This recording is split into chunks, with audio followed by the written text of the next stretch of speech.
అందరికీ వందనాలు. ఈరోజు నా వాక్యాంశం నిర్గమాకాండంలో 3వ అధ్యాయం చివరి వచనాలు.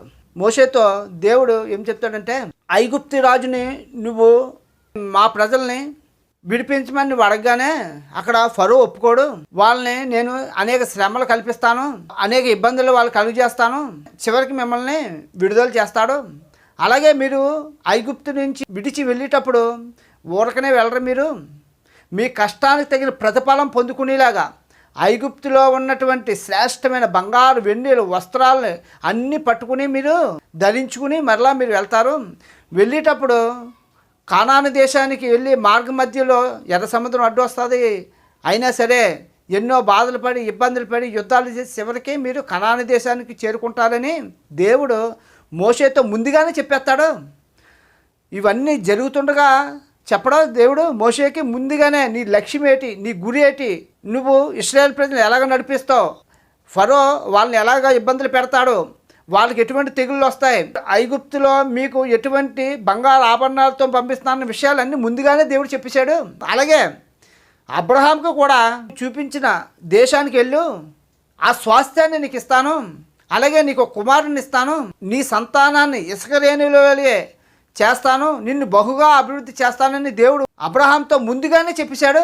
అలాగే యోసేపుకు కూడా నీవు ప్రధానమంత్రిగా ఉంటావు, నీ దగ్గర అందరూ మోకరిస్తారు, నువ్వు అత్యధికమైన స్థానంలో ఉంటావు, నువ్వు ఎంతో గౌరవింపబడతావు, అనేక రాజులు నీ సలహాలను తీసుకుంటారు, నువ్వు గొప్ప స్థితిలో ఉంటావు అని చెప్పి దేవుడు ముందుగానే యోసేపుకు చెప్పాడు. అయితే ఇక్కడ ఈ భక్తులందరూ కూడా మీరు ఎటువంటి పరిస్థితుల్లో ఉంటారు, మీ జీవితం ఎలా ఉంటుంది, మీ భవిష్యత్తు ఎలా ఉంటుంది, మీరు జరగబోయే కాలంలో మీరు ఎటువంటి ఆశీర్వాదాలు పొందుకుంటారు, ఎటువంటి మేలులతో మీరు అభివృద్ధి పొందుతారు అని చెప్పి ముందుగానే చెప్పేశాడు ఇక్కడ అందరికీ. కానీ నడిపించేటప్పుడు బాధల్లో, కష్టాల్లో, ఇబ్బందుల్లో, సమస్యల్లో తీసుకెళ్ళాడు. ఏ విధంగా తీసుకెళ్ళిన దారి అయితే చూపించలేదు, లక్ష్యం అయితే ముందే చెప్పేశాడు. అలాగే మన జీవితంలో కూడా దేవుడు నువ్వేమవుతావు, నీ భవిష్యత్తు ఏంటి, నువ్వు ఎలా అభివృద్ధి చెందుతావు, నువ్వు ఎలా దీవింపబడతావు, నీ ఉద్యోగాన్ని పొందుకుంటావా, నువ్వు వ్యాపారం చేస్తావా, నీ కుటుంబాన్ని ఎలా కట్టుకుంటావు, నీ పరిస్థితి ఎలా ఉంటుంది, నీ సేవ ఎలా చేస్తావు, నీ ఆత్మీయతను ఎలాగ నువ్వు కాపాడుకుంటావు, నువ్వు భవిష్యత్ కాలంలో ఎలా ఆశీర్వదింపబడతావు, ఎలా అభివృద్ధి పడతావు అనే విషయం మనకి ఈ భక్తులకు చెప్పినట్టే, ఈ విశ్వాసులకు చెప్పినట్టే మనకు కూడా మన జీవిత లక్ష్యం ఏంటో ముందుగానే మనకు చెప్పేస్తాడు.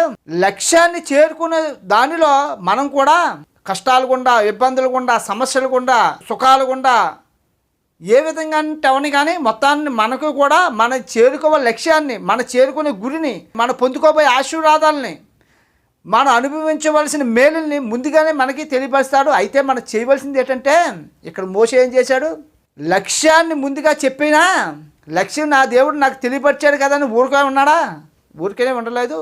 ఆ లక్ష్యాన్ని నడిపించడానికి ఏం చేశాడు, దేవుడిని అనుకున్నాడు.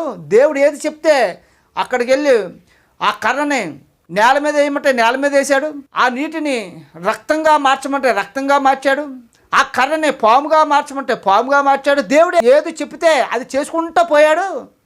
కనుకనే ఆ కనాను దేశానికి శ్రేష్టమైన స్వాస్థ్యంలోకి ఇశ్రాయేల్ ప్రజలను నడిపించాడు.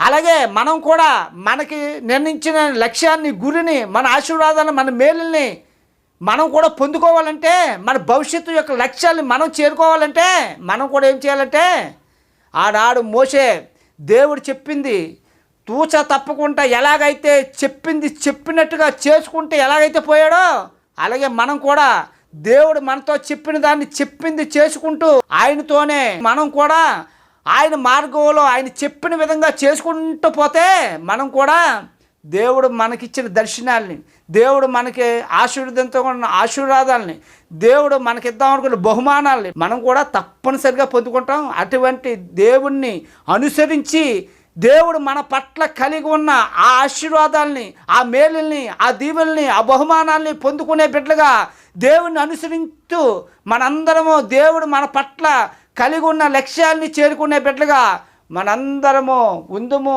గాక. ఆమేన్.